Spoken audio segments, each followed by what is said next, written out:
We are in Mount Olivet Cemetery, located on Chicago's south side. We are coming up to the gravesite of one Terrence Joseph Druggan. Born in 1897 and dying on March 4th of 1954, Terrence Druggan is located in Section 48 and Lot 183 of the cemetery. Druggan was a graduate of the All-Irish Valley Gang, located on Chicago's west side. He began his criminal career stealing packages from delivery trucks.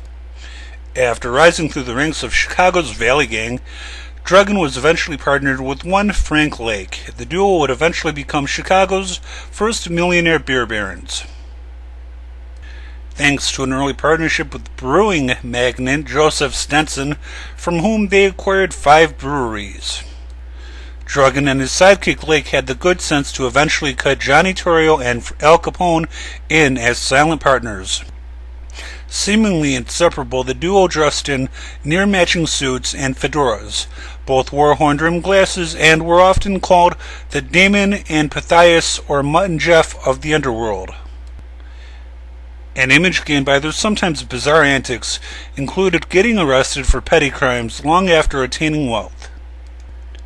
One legend has it that Druggan, while hijacking a beer truck near a church, ordered 2 Jewish gangsters who happened to be strolling by to remove their hats while passing the house of God, or he'd shoot the hats off.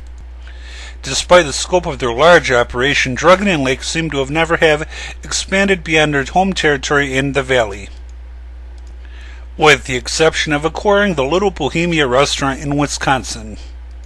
Though considerably less violent than their gangland competitors, Druggan and Lake are sometimes accused of the 1921 slaying of Big Steve Wisniewski. The murder of Wisniewski is often and erroneously reported as the first one-way riot casualty. In 1924, the duo Druggan and Lake were convicted of contempt of court for continuing to operate a brewery despite a federal injunction. The duo were sentenced to a year in jail. While in jail, a scandal arose when a Chicago American newspaper reporter telephoned the pair in jail and was informed that both Druggan and Lake were out for the afternoon. While ostensibly serving their jail time, Druggan and Lake were coming and going as they pleased, leaving the jail in chauffeur-driven limos to meet their wives, dine out, shop, golf, and among other things.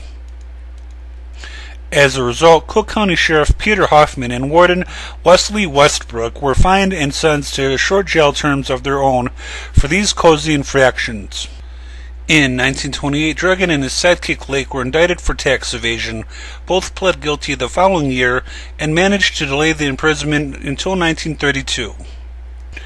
The duo were sentenced to 2.5 years and 18 months in prison. Apparently out of touch with Capone's successors, the once brotherly pair were never able to regain their prominence after getting out of prison, and reportedly split up after quarreling at a party.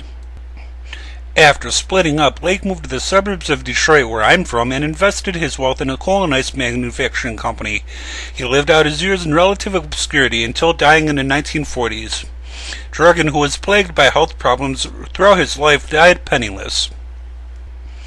One thing I would like to mention about Frank Lake, he's buried in Holy Sepulchre Cemetery, located in Southfield, Michigan.